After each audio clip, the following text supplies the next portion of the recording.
എടുത്തു പറയുകയാണെങ്കിൽ കൂലിയിൽ കുറവായി തോന്നിയ ഒരു സാധനം കൂലിയുടെ കഥയാണ്. കഥ ആവർത്തിച്ച് വരുന്ന ഒരു കഥയിൽ ചെറിയൊരു മാറ്റം വരുത്തിയിട്ടുള്ള ഒരു സെയിം ടൈപ്പ് കഥ. പക്ഷേ ആദ്യ ദിനത്തിലെ ആളുകളുടെ അഭിപ്രായങ്ങളെല്ലാം വെച്ച് നോക്കുമ്പോൾ മൊത്തത്തിൽ ഒരു എന്റർടൈൻമെന്റ്, തമിഴിൽ അടുത്തിടെ ജയിലറിന് ശേഷം ഒന്നും ഇതുപോലെ എന്റർടൈൻമെന്റ് തമിഴിൽ വന്നിട്ടില്ല. നമുക്ക് എല്ലാ രീതിയിലും അടിച്ചു പൊളിച്ച് കാണാൻ പറ്റിയ ഒരു സിനിമയാണ് കൂലി. എല്ലാവരും തിയേറ്ററിൽ തന്നെ പോയി കാണുക. രജനീകാന്ത് എന്ന ഒരു നടന്റെ, സത്യത്തിൽ നമ്മൾ കാണുന്ന ഒട്ടുമിക്ക നടന്മാരും ജീവിതത്തിൽ വരെ ബിഗ് വെച്ച് നടക്കുന്നവരാണ്. പക്ഷെ രജനീകാന്ത് അയാളുടെ സിനിമകളിൽ മാത്രമേ ബിഗ് വെച്ച് കണ്ടിട്ടുള്ളൂ. പുറത്തോട്ടിറങ്ങുമ്പോൾ അയാൾ ഒരു സാധാരണ മനുഷ്യനാണ്. മുടിയില്ലാത്ത, അയാളുടെ തന്നെ സാധാരണ സ്കിന്നിൽ നടക്കുന്ന ഒരു മനുഷ്യനാണ്.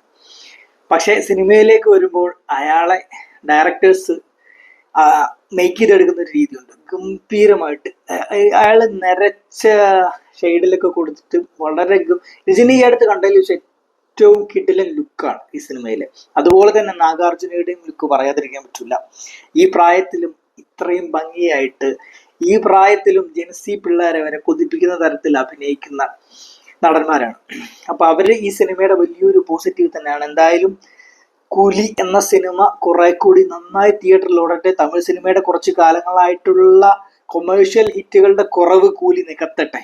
Thank you for watching.